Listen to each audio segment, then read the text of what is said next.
Hey guys, Scott here with a new, what I call general beer talk for you today. My general beer talks are usually just small or short 5-10 minute videos. What I want to talk about today is kind of what I call the how they make beer ridiculously simple version. Obviously, in 5-10 minutes, 12 minutes or so, I'm not going to be able to cover everything on how beer is made, but I've actually had a couple of DMs sent to me with some basic questions about the brewing process, and they know that I'm a home brewer, or used to be at least. And there are some similarities to home brewing, which is kind of where most brewmasters start. They usually start home brewing and they advance. So I'm not going to go through the whole home brewing process. Maybe I do a dedicated video solely on that, on different forms of home brewing, from extract to partial mash to full mash. What I wanted to do today is just kind of put together a video just teaching you the basics, okay? Again, I can go down 10 different wormholes with this video, but I'm going to try to keep it as concise as possible. So that's why I call it the kind of ridiculously simple. I don't want to ruin any trademarks with that brand, ridiculously simple brand, but about how beer is made. So how is it made at most of your local beer, breweries? Obviously, the head brewer is going to decide what he wants to make, obviously, first of all, whatever style. There's no written rules on what they can brew and certain guidelines, but maybe they want to brew a porter, they want to brew a pale ale, stout, you get the idea, Hefeweizen. Through their experience, they understand what ingredients they need. And it usually starts out with the malt, okay? They usually will start out with some type of either a single row or Pilsner type of malt that extracts some of the sugars. They'll also use a lot of times specialty grains like crystal malts and black patent malts. Sometimes it changes the color, adds other flavoring to it. So they'll come out with what they call the grist, which is kind of the recipe of the grains of the actual beer. Okay, from malts that can convert into sugars to give that nice sugary syrup that the yeast are eventually going to act on, to specialty grains that will either change the color, certain flavor characteristics, and things like that. Okay, so they'll have this grist bill. They also need to decide what hops they want to use. Okay, I've done a video, I believe, on hops I think it's under General Beer Talks too. And the hops, we know, imparts bitterness to offset some of the sweetness from the malt and the beer. Flavor and aroma. So they know with certain varietals, whether it's Pacific Northwest hops, English hops, German hops, Australian hops, what is imparted as far as the hop character that you'll get from the beer. And they'll make a decision depending on what style of beer they want to make. They'll decide what hops. Again, sometimes I stop speaking because I can go down this path that I don't want to make this video 30 minutes. So they come up with the hops. The other thing, like I said, the hops will have alpha acids in it, which when boiled will create the bitterness. It also has some beta acids and things that for the flavor and the aroma. So they have to come up with the hops. So the malt, we said, the grains, the hops. They have to decide on yeast, right? There's different yeast strains, right? The yeasts are going to start eating the sugars that are being produced by when we soak these grains. And they impart, besides making alcohol and carbon dioxide, they impart certain flavors. So there's certain characteristics. So there's a special yeast for Hefeweizen. There's maybe other yeasts that produce other esters and phenols that they want for other variety of beers. So they have to decide the yeast. And they're going to decide the water, believe it or not. Water chemistry is very important in beer. So they're going to have an idea, like they want soft water, hard water, and they'll change the water. So, you got the malt and the grains, you got the hops, and then you have the yeast, okay, that they do that. Now, so what will happen is the brewer will do what they call mashing. You'll see a big mash tun at these breweries that you can actually see the equipment.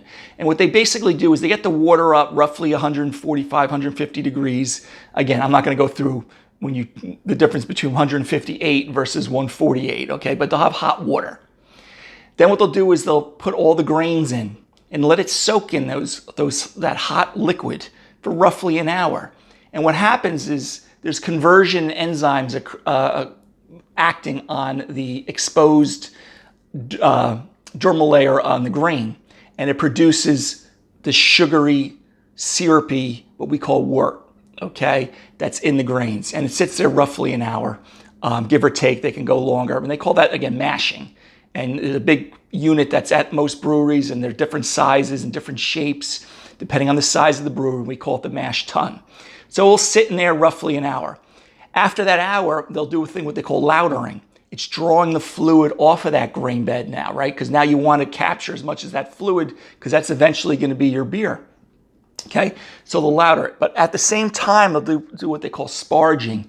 They drop, usually it's usually think of taking your shower head, spraying it over those grains to try to extract as much of the nice sugary wort from the grains as possible. Plus, it's money, right? If they leave a lot of those sugars behind, they're not producing as much beer, or maybe a higher strength alcoholic percentage, or maybe they're not hitting the target ABV percentage in their beer if they start with less concentrated fluid.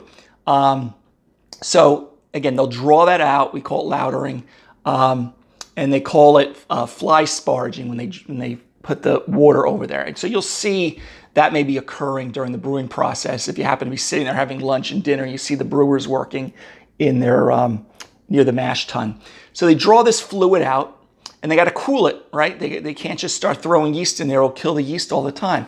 So they draw that fluid out, and they stick it into, I'm sorry, I almost missed a step there. They put it into their kettle, okay? Because now what's going to happen is it sits, that nice sugary syrup from the mashing sits in the kettle.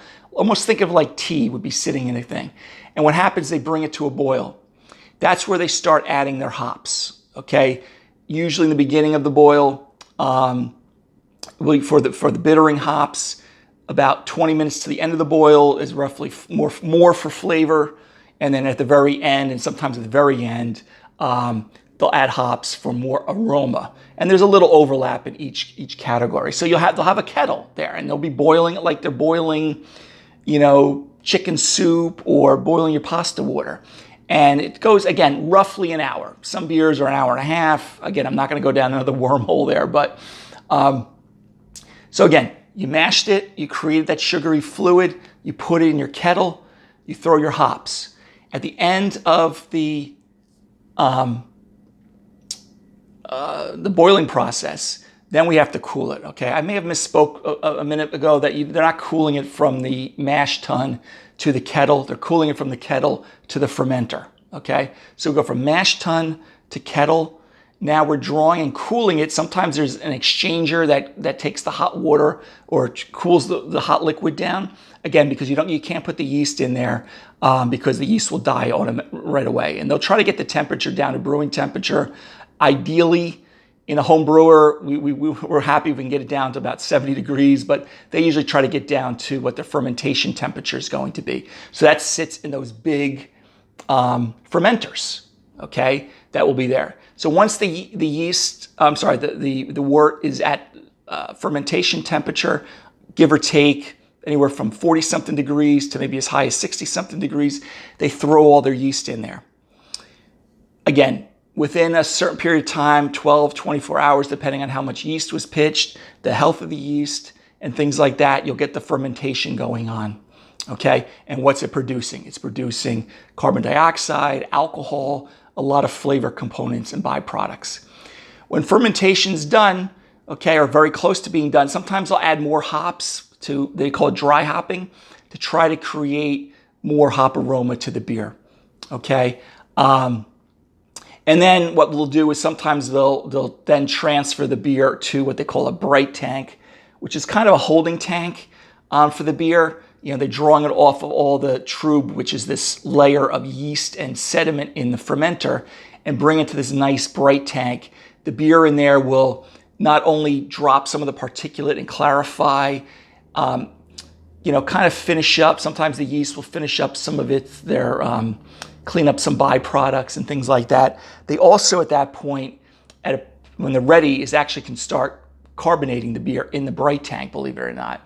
And then it's up to them how they're going to be packaging it at that point. Once it's in the bright tank and they're ready to start packaging it, whether it's going to kegs, bottles, cans, whatever it may be, then they will package it. Now, so that's pretty much how beer is done. And then, of course, if it's going to you, you're buying it at the store, you're buying it, at the brew pub itself, off of the kegging system. And also I did mention that they, depending on what style of beer it is, they will put a certain amount of CO2 pressure into the beer, volumes of CO2 they call it. So if you have something that's like a Pilsner lager, it's at a higher percentage of CO2 or higher volumes. So that will give you that crisp carbonic bite. You have something like a English ale or maybe a stout, you want a little lower. And again, they may even decide whether they're using nitrogen or carbon dioxide. So anyway, guys, that's how beer is made. I apologize, I misspoke once or twice. I think I had misspoke when I went from mash tun to kettle, that they were cooling it down. No, they're just bringing it over to the kettle. So that's a simple, roughly, I'm looking at my video, 5 to 10 minute explanation on how beer is made. A little bit different if it's in a home brewery, as well as if you're some of these big, massive macro breweries. It's pretty much I shouldn't say that. The concept is still the same. The process is still the same. They just have larger kettles, larger mash tuns, different equipment, maybe more computers and things like that, helping the process along. So anyway, guys, hopefully that was informative for those of you who are intrigued about beer. You maybe already love beer. If you're watching this, you probably already love beer, but you're just like, how does this work? So again, just a short, concise way of explaining the process. I could dive into different wormholes with this and make this a 45-minute video, but there are plenty of resources and books on YouTube, or on Amazon, I should say, or videos on YouTube that you can read and watch if you're really interested. If you do think you want to start home brewing, let me know. Shoot me a text or shoot me a message on one of these things. More than happy to guide you on some resources you should have to do. But again, guys, some basics on brewing. All right, hopefully they found that informative. Have a great day. Take care. Bye-bye.